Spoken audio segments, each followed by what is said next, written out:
Con esta alabanza te animo, esposo mío, Pablo Campos, que sigues predicando el evangelio a toda criatura en el lugar donde tú te encuentras.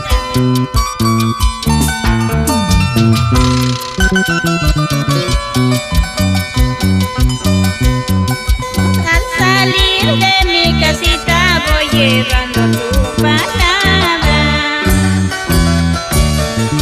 predicando el evangelio a toda criatura, a toda criatura. Al salir de mi casita voy llevando tu palabra, predicando el evangelio a toda criatura, a toda criatura.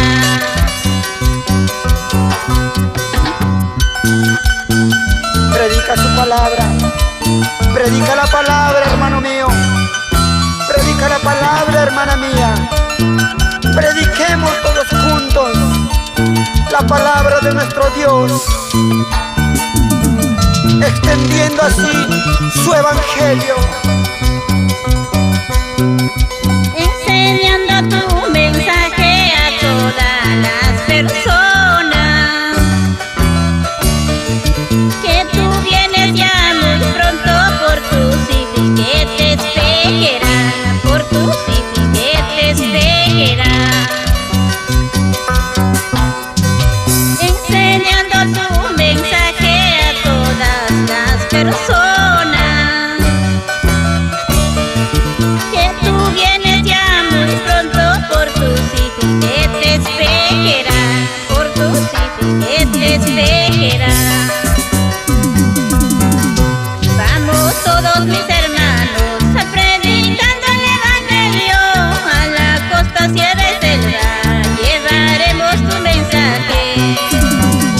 Vamos todos mis hermanos a predicando el evangelio a la costa, sierra y selva, llevaremos tu mensaje.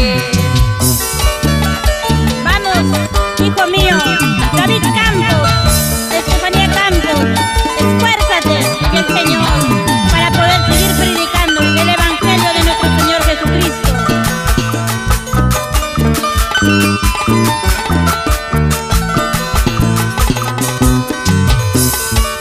y saludos también para todos los hermanos de provincia, a todos los misioneros.